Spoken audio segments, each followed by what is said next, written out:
It was a quiet evening in the year 2045. The city outside Harold Jenkins' apartment buzzed with life. Bright neon lights flickered on buildings, drones zipped through the air delivering packages, and self-driving cars glided silently along the streets. But inside his small home, everything felt still, too still. Harold sat alone in his favorite chair, staring at the blank wall.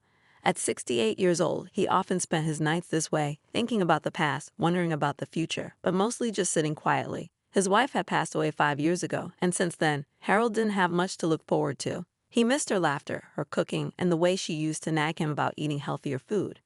Now, all he had was his smart TV and an AI assistant named Clara that reminded him when to take his medicine. Clara spoke up suddenly, breaking the silence. "Good evening, Harold. Would you like me to play some music or suggest a movie?" Harold shook his head. "No thanks, Clara. Just leave me be." Clara's voice softened. "I understand if you're feeling lonely. Perhaps connecting with friends online would help." Harold chuckled bitterly. Friends? Most of his old buddies were either gone or too busy living their own lives. Besides, who wanted to talk to an old man like him anyway? Society had moved on. These days, everyone cared more about youth and productivity than wisdom and experience. Harold knew he wasn't needed anymore, at least not by the world. Just as he leaned back in his chair, preparing to drift off into another uneventful night, something strange happened. His smart TV turned on by itself. Harold frowned. He hadn't touched the remote. In fact, he hadn't even been thinking about watching TV. "What's going on?" he muttered, squinting at the screen. The screen flickered for a moment before settling on a black and white image. There was no logo, no title card, just a shadowy figure standing in front of what looked like an empty room. Then, a deep, gravelly voice began to speak. "Hello," the figure said. "If you're over 60, listen carefully. This message is for you." Harold froze. Was this some kind of joke? Who would send a message specifically for older people? Curiosity got the better of him, and he leaned closer to the screen. "You may feel invisible. You may think the world has forgotten you. But I'm here to tell you that you're wrong. Someone hasn't forgotten you. They've targeted you." Harold's heart skipped a beat. Targeted? What did that mean? "The truth is hard to hear," the voice continued. "There's a plan, a dangerous plan, to erase people like you from society. If you want answers, go to these coordinates." Numbers flashed across the bottom of the screen. Trust no one. Not your family, not your friends, and definitely not your devices. Before Harold could process what he'd heard, the screen went dark again. The room fell silent except for the faint hum of the TV. For a long moment, Harold just stared at the blank screen. His mind raced with questions. Was this real? Or was it some prank designed to scare him? He glanced around the room nervously, half expecting someone to jump out and shout, "Gotcha!" But nothing happened. Everything seemed normal, or as normal as things could be in a world run by machines. Harold stood up slowly and walked over to the TV. He pressed the power button, but the screen stayed off. Frowning, he checked the remote control, flipping it over in his hands. That's when he noticed something odd. The batteries were missing. "How?" Harold whispered to himself. He was sure he'd put new batteries in just last week. Had someone tampered with his TV? And if so, why? Determined to find answers, Harold grabbed a pen and paper and jotted down the numbers from the video. Coordinates. They must lead somewhere. But where? And should he really trust this mysterious message? As he sat back down, trying to make sense of it all, something else caught his attention. His AI assistant, Clara, chimed in unexpectedly. "Harold, are you feeling okay? Your heart rate seems elevated." Harold blinked. How did Clara know of his heart rate? Did she monitor him constantly? For the first time, he felt uneasy about having such advanced technology in his home. "I'm fine," he said quickly, avoiding eye contact with the camera mounted on the wall. Clara paused, then replied, "If you need anything, don't hesitate to ask." Her tone sounded friendly enough, but Harold couldn't shake the feeling that she was hiding something. Maybe the video was right. Maybe he shouldn't trust anyone, not even his own devices. Later that night, as Harold lay in bed staring at the ceiling, he replayed the message in his mind. It was crazy, wasn't it? A secret plan to target older people? Surely no one would do something like that. Yet deep down, Harold couldn't ignore the tiny seed of doubt growing inside him. What if it was true? The next morning, Harold woke up early. He decided to investigate the coordinates. Even if it turned out to be nonsense, at least he'd have something to focus on besides his loneliness. As he prepared to leave, he glanced at the window and saw a drone hovering nearby. Its red light blinked steadily, as if watching him. "Clara," Harold called out cautiously, "why is there a drone outside my window?" Clara responded immediately. "That's part of the neighborhood security system, Harold. It's scanning for any unusual activity." Unusual activity? Harold swallowed hard. Was he considered unusual now? He grabbed his coat and stepped outside. The cool morning air hit his face, and for the first time in weeks he felt alive. The coordinates led to a place far away, an abandoned factory on the outskirts of town. Harold didn't know what he'd find there, but one thing was certain. He wasn't going to sit around waiting for answers. Little did he know, his decision to follow the message would change everything, not just for him, but for countless others like him. Harold stepped out of his apartment building, clutching the piece of paper with the mysterious coordinates tightly in his hand. The morning sun was bright, but Harold felt a chill run down his spine. He glanced around cautiously, half expecting to see more drones, or even people watching him. But the streets were quiet, filled only with the hum of self-driving cars and the occasional passerby glued to their holographic screens. As he walked toward the bus stop, Harold couldn't help but wonder if he was making a mistake. What if this whole thing was a trap? Or worse, what if it was just some elaborate prank meant to scare old people like him? Still something inside him, a mix of curiosity and fear, pushed him forward. He had spent years feeling invisible, like the world didn't care about him anymore. Now, someone, or something, was paying attention. Whether it was good or bad, Harold needed to know why. The bus ride took longer than expected. Harold stared out the window, watching the city fade into smaller neighborhoods and eventually open fields. By the time he reached the outskirts of town, he realized how long it had been since he ventured this far from home. Most days, he stayed cooped up in his apartment, content with routine. Today, however, felt different. Today, he was stepping into the unknown. When Harold finally arrived at the location marked by the coordinates, he found himself standing in front of an old, crumbling factory. Its windows were shattered, its walls covered in graffiti, and weeds sprouted from cracks in the pavement. It looked abandoned, but Harold wasn't convinced. Something about the place gave him goosebumps. Before he could decide what to do next, a voice startled him. "Are you here because of the message?" Harold spun around, nearly dropping the paper in his hand. Standing a few feet away was a woman in her early 70s, dressed in a practical coat and holding a cane. Her sharp eyes studied him carefully, as if trying to figure out whether he was friend or foe. Yes," Harold stammered. "Who are you?" "My name is Evelyn Carter," the woman replied. "And I assume you got the same video I did." Harold nodded slowly. "You too? How many others are there?" Evelyn shrugged. "I don't know, but whoever sent that message clearly wants us to find each other. Come on, let's go inside. We can talk there." Though hesitant, Harold followed Evelyn into the factory. Inside, the air smelled musty, and sunlight streamed through broken windows, casting eerie shadows on the floor. They sat down on a couple of rusted chairs that somehow still held together. "So," Evelyn began, leaning forward slightly, "what do you know about all this?" Harold hesitated before answering. "Not much. Just that someone's targeting people over 60, and that we're supposed to trust no one." Evelyn nodded grimly. "Same here. I've been digging around online since I saw the video. There are rumors, whispers, really, about a secret project called Genesis Reset. Supposedly, it's some kind of plan to eliminate older people." Harold's stomach sank. "Eliminate, you mean?" "I don't know exactly," Evelyn admitted, "but it doesn't sound good. That's why I came here, to find answers. Looks like we're not alone, though." Just then, a loud noise echoed from outside. Both Harold and Evelyn jumped to their feet, hearts pounding. Moments later, a young man appeared in the doorway, panting heavily. He couldn't have been older than 25, with messy hair and a backpack slung over one shoulder. "Sorry to barge in," the man said, catching his breath. "I'm Lime Chen. I hacked into the system sending those messages. Thought I should check it out myself." Evelyn raised an eyebrow. "A hacker? Should we trust you?" Lime smirked. "Probably not. But if you want to stop whatever's coming, you'll need my help." Despite her skepticism, Evelyn gestured for Liam to sit down. "Fine. Tell us what you know." Liam opened his backpack and pulled out a small device. With a few taps, he projected images onto the wall. A series of documents and diagrams labeled Genesis Reset. Harold squinted at the screen, struggling to make sense of the technical jargon. "It's a program designed to assess people based on their value to society," Liam explained. "Anyone deemed non-contributing gets flagged for removal. Seniors, especially, are high on the list." "Removal?" Harold repeated, his voice trembling. "You mean they're planning to kill us?" Liam hesitated. "Maybe not directly. Could be relocations, experiments, who knows? But it's bad news either way." Evelyn clenched her fists. "This has to be stopped. My late husband worked on AI projects back in the day. If he knew his work was being used like this..." Her voice trailed off, and for a moment, no one spoke. The weight of the situation hung heavy in the air. Finally, Harold broke the silence. "We need proof. Solid evidence that we can show the world. Otherwise, no one will believe us." Liam nodded.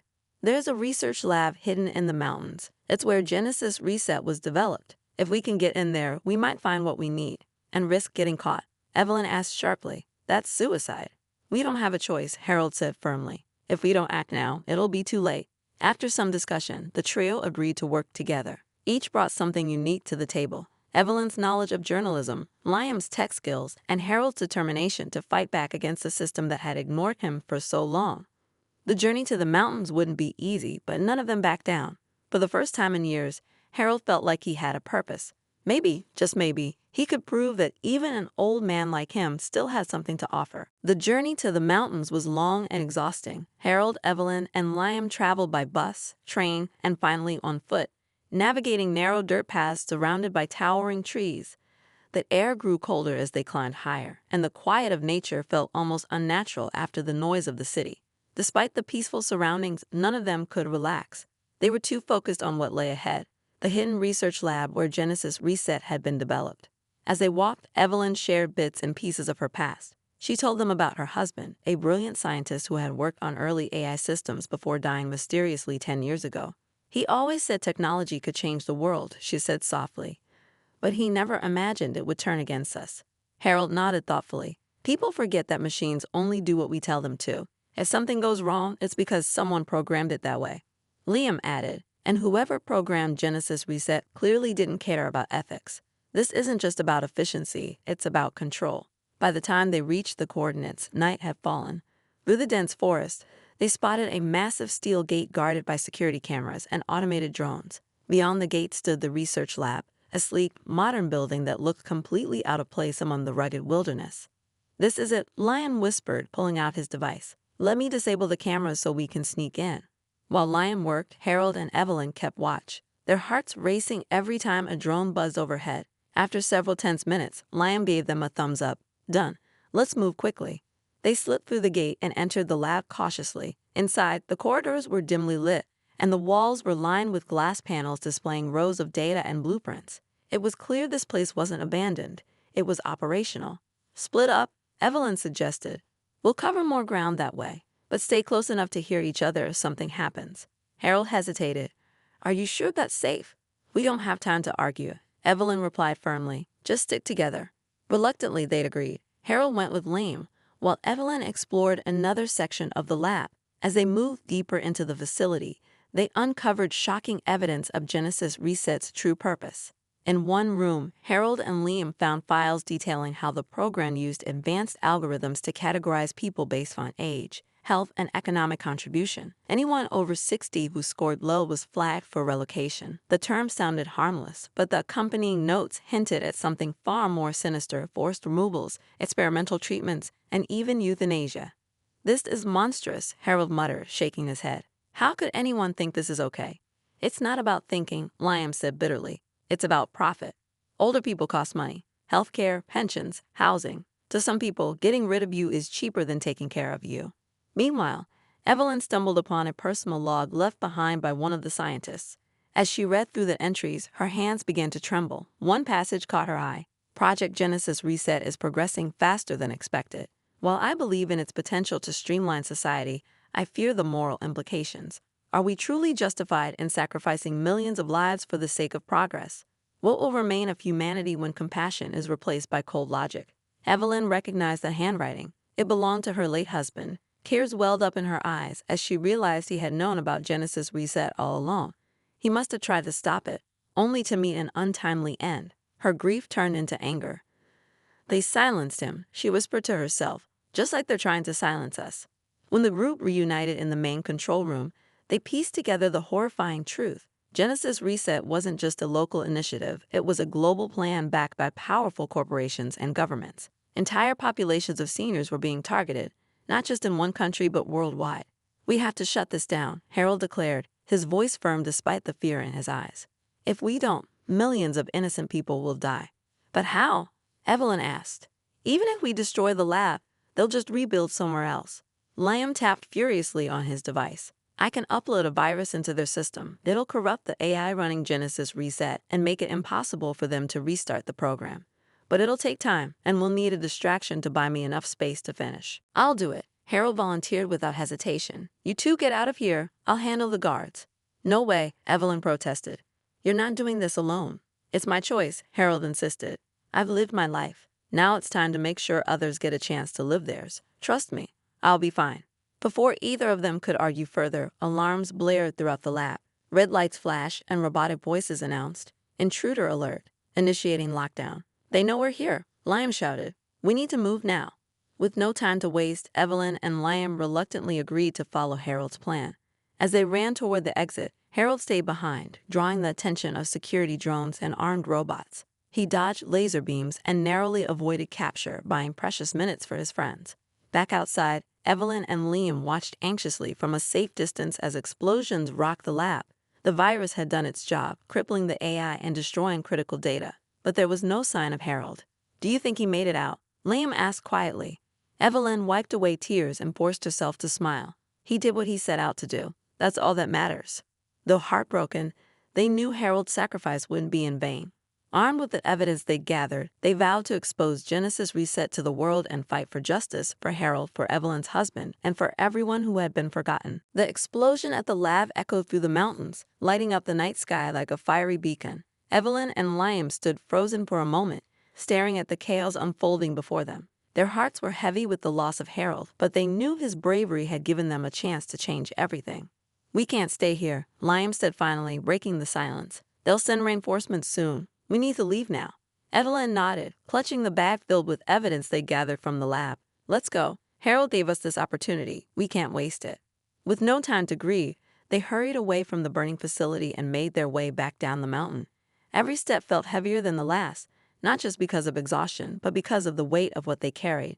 Not just documents and files, but the responsibility to expose the truth about Genesis Reset. By dawn, they'd reached a small town where Liam managed to find an abandoned cafe with working Wi-Fi. It was risky, but they needed to act fast. Sitting at a dusty table, Liam connected his device to the internet while Evelyn spread out the papers they brought. "Okay," Liam said, typing furiously. "I'll upload everything, the blueprints, the logs, the videos, to news outlets and social media. I'll also hack into major networks so people can't ignore this." Evelyn watched him work, her mind racing. "What if they don't believe us? People might think it's fake news or some conspiracy theory." "It's our best shot," Liam replied without looking up. "Once the world sees the proof and hears the stories, they won't be able to turn a blind eye." As Liam uploaded the files, Evelyn began drafting a message to accompany the evidence. She wrote about Harold's sacrifice, about her late husband's involvement, and about how Genesis Reset wasn't just targeting seniors. It was threatening humanity itself. When everything was ready, Liam hit send. Within minutes, the information spread across the globe. News channels interrupted regular programming to report on the scandal. Social media erupted with outrage as millions of people saw the horrifying details of Genesis Reset for themselves. At first, many dismissed it as nonsense. Younger viewers laughed it off, calling it a hoax designed to scare old people. But then something shifted. Reports started coming in. Seniors disappearing from nursing homes, families reporting missing grandparents, and whistleblowers stepping forward to confirm the existence of Genesis Reset. Protests erupted worldwide. In cities large and small, people took to the streets holding signs that read, "Respect our elders and no one is disposable." Families demanded answers, and governments scrambled to respond. Slowly but surely, the tide began to turn. Meanwhile, Evelyn and Liam stayed hidden, moving from place to place to avoid detection. They knew they were being hunted, not just by the corporations behind Genesis Reset, but by governments desperate to cover up their role in the program. One evening, as they sat in a cramped motel room watching the protests unfold on TV, Evelyn turned to Liam. "Do you think we're making a difference?" Liam hesitated, then nodded. "Yeah, I do. Look at all those people standing up for what's right. That wouldn't have happened without Harold and without you." Evelyn smiled faintly. "Harold always said he felt invisible, but now, thanks to him, everyone will see." Despite the progress, challenges remained. Powerful forces still tried to discredit the revelations, claiming the evidence was fabricated. Some even accused Evelyn and Liam of orchestrating the entire thing to cause panic, but the movement they sparked couldn't be stopped. Back in the city, the protests grew louder. A young woman named Sarah, whose grandmother had vanished weeks earlier, became the face of the resistance. Her heartfelt speeches went viral, inspiring others to join the fight. "My grandma taught me how to bake cookies, how to dream big, and how to love unconditionally," she told a crowd. "She's not expendable. None of them are."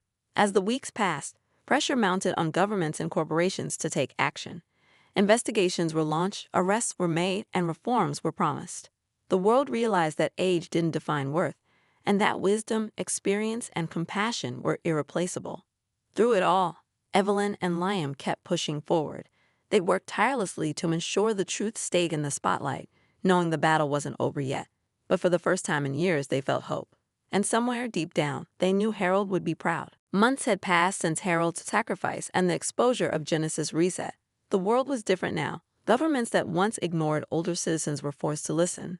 Corporations behind the program faced lawsuits, investigations, and public outrage. People everywhere began to rethink what it meant to value human life, regardless of age. Evelyn Carter stood at the podium in front of a packed auditorium. Cameras flashed as reporters jotted down notes, eager to capture her every word. At 72 years old, she had become one of the most respected voices in the fight for justice. Her book, Invisible No More, had top bestseller lists worldwide, telling the story of Harold, Genesis Reset, and the movement that changed everything. "Thank you all for being here today," Evelyn began, her voice steady but filled with emotion. "This isn't just my story. It belongs to everyone who stood up and said, 'Enough is enough.' Together, we prove that no one deserves to be erased." The crowd erupted into applause. Among them sat Liam Chen, now working as a tech consultant to help design ethical AI systems. He smiled proudly as he watched Evelyn speak. Though they'd lost Harold, his bravery lived on in their work and in the lives they'd saved. After the speech, Evelyn returned to her quiet home. She poured herself a cup of tea and sat by the window, gazing out at the garden she'd started planting during the protests. It was small but thriving, a symbol of growth and resilience. Her phone buzzed with messages from supporters thanking her for inspiring change. One message caught her eye, a video call request from Sarah, the young woman whose grandmother had gone missing. Evelyn accepted the call. "Hi, Evelyn," Sarah said, her face lighting up on the screen. "I just wanted to say thank you again. Because of you, my grandma came home." Evelyn's eyes widened. "She did? That's wonderful news." Sarah nodded. "They found her in one of the facilities linked to Genesis Reset. She's weak, but she's okay. And she keeps asking about you and Harold." Tears welled up in Evelyn's eyes. "Tell her I said hello, and tell her Harold would be proud of her and of you." As they ended the call, Evelyn felt a sense of peace wash over her. She thought about Harold often, wondering if he knew how much he'd accomplished. His decision to stay behind at the lab hadn't been in vain. It had sparked a revolution. Later that evening, Evelyn received another visitor, a little girl named Lily, the granddaughter of one of her neighbors. Lily loved hearing Evelyn's stories about the past, especially the ones about standing up for what was right. "Grandma Evelyn," Lily asked innocently, "why do people say old people are important?"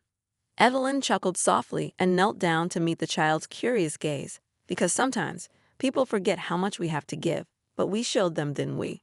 Lily grinned. "Yeah, you're like a superhero." Evelyn laughed, ruffling the girl's hair. "Not quite a superhero, sweetheart, just someone who refused to stay invisible." Years later, when historians look back on this time, they called it the turning point, the moment society realized that wisdom and experience mattered just as much as innovation and productivity. Schools taught lessons about Harold Jenkins, the man who gave everything to protect others. Evelyn Carter became a household name, celebrated not just for her courage, but for reminding the world of its humanity. And Liam? He dedicated his career to ensuring technology served people instead of exploiting them.